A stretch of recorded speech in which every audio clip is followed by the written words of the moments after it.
You may have no idea how many calories you're actually having until you actually count them. You also become aware of many of the things that you are taking for granted that you're just doing almost second nature that is just not healthy. Right? You're eating things that repetitively that are just not healthy, or drinking things that are just not healthy. And when someone asks you to log what you're eating, you become very aware of every calorie you put in your body. So that's part of it. The second thing is there's an education that goes into learning how many calories each food has. I can't tell you how many people, they'll think that chicken Parmesan is the same as grilled chicken just because it's chicken, and they're very different in terms of their caloric impact.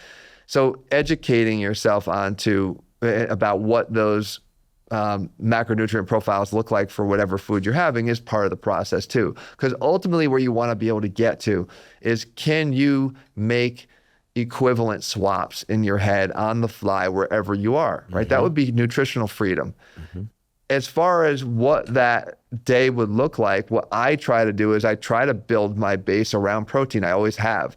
The reason for that is it's one of those macronutrients that I know I need to build lean muscle. It's one that I know can provide satiety. It's one that I know is important to everything I'm trying to pursue and what everyone really should be trying to pursue. They were trying to be healthy. So they should base their meal around that first. Start with your protein. And I usually use a visual way of doing that, where I just say, hey, take your plate and divide 1/3 of that plate or that meal, if you're having it in separate plates or separate dishes, 1/3 of that meal should come from a lean source of protein. And that could be chicken, fish, beef, whatever it is that you prefer. But have that be the 1/3, and then divide the rest of your plate with carbohydrates, preferably in a 2-to-1 ratio, with fibrous carbohydrates to starchy carbohydrates. So the fibers being the green, the vegetables, asparagus, the broccoli, and then the starchy carbohydrates, the rice, potatoes, pasta. I don't believe that I should eliminate my starchy carbohydrates.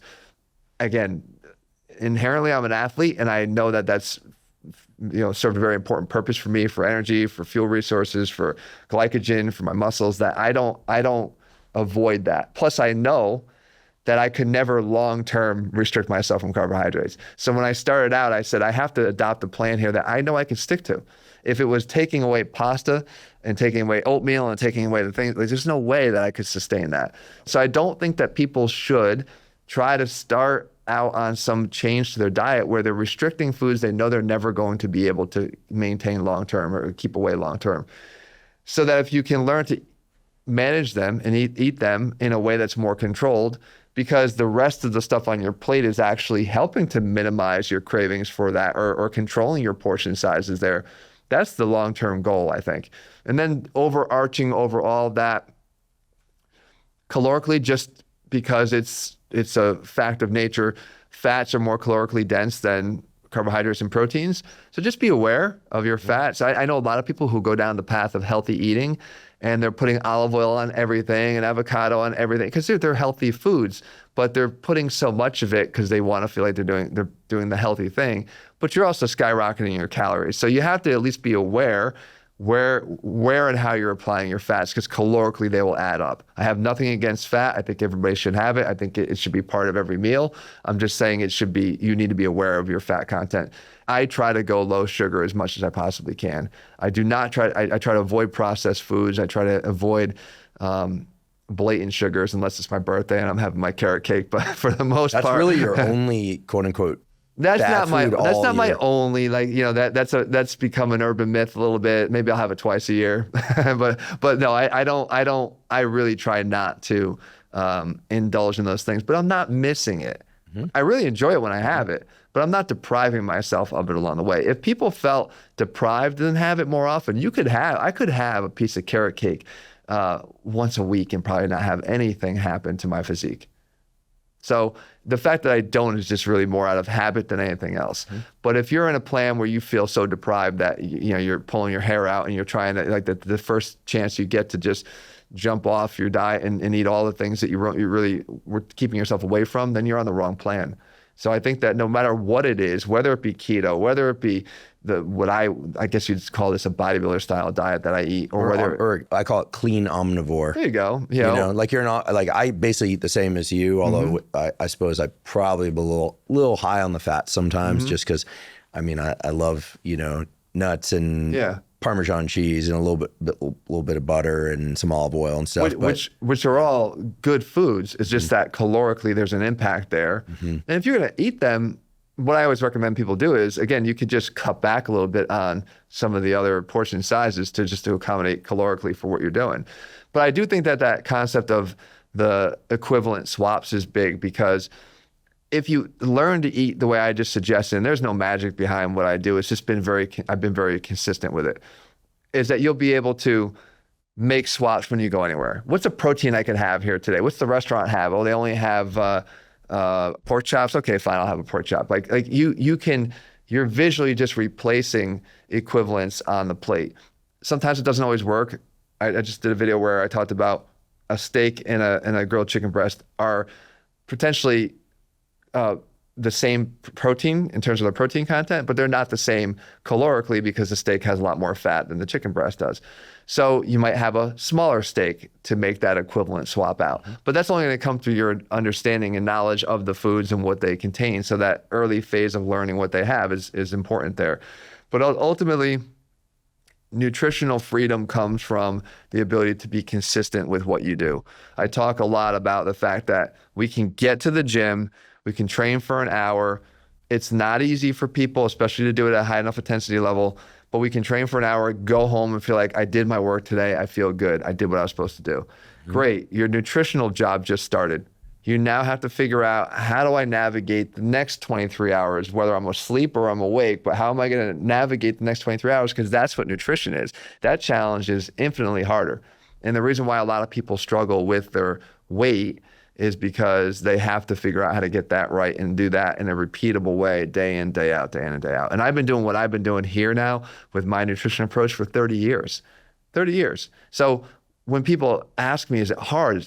For me, it's not hard at all, but it wasn't super easy in the beginning. It just there's a process to go through to get it there. And I was willing to go slowly, but also not sacrifice the things that I really knew I wouldn't be able to live without. So therefore I could live with it for forever. And I think people make way too aggressive changes when it comes to nutrition. That basically, you're not just changing your diet, you're changing your habits and you're changing your lifestyle. So when you go and you start making these radical changes to your nutrition plan because you're on a diet, it does not work. Listen, what you described, what I'll just call clean omnivore,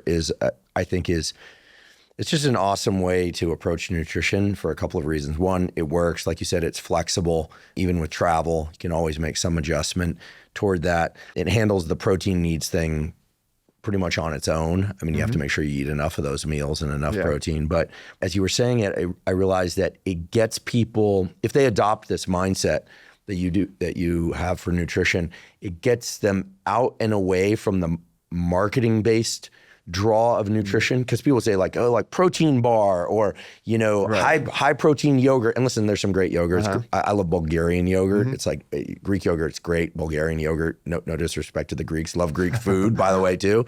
But Bulgarian yogurt is so good. Too. Full fat Bulgarian yogurt or low fat Bulgarian, amazing. And the Bulgarians are known for their strength in many ways. But you get outside the marketing pull and you start thinking about food for its macronutrient content and its micronutrient content and quality, as opposed to like the packaging based stuff. Because even the non-processed or non-highly processed foods, mostly we're reaching for them because of what's on the label, like the colors, the words, and these guys. And what you're describing is completely different. It's getting to the actual food. I think that's a very important, not so subtle distinction. And once people make that switch, they're really in the driver's seat. It's not like you're like have to go prepare every meal, this kind of thing. Well, yeah. I mean, and again, even with some of the push towards higher protein foods now, again, the packaging is bragging about the protein content, but they've also increased the sugar, or they've increased the fat, and it's like all you've made is a higher protein. I mean, even Snickers has a high protein bar. Are you serious? Yeah. I think Snickers or Milky Way, they have a high protein bar. It's like, okay, this is insanity. So show me the C-suite of the Snickers. I'm going to get in trouble for this, but whatever. I want to see how fit these people actually look, and if they're eating that stuff, right. It's like something tells me they're not. Yeah, thank you again for being a voice of reason in the nutrition space. Yeah, and I'm not a nutritionist. And people are quick to remind me of that whenever I speak of nutrition. I'm only speaking from my experience, both with myself and anybody I've ever advised on how to do that. It works. It's sensible, and it's something that could be sustained.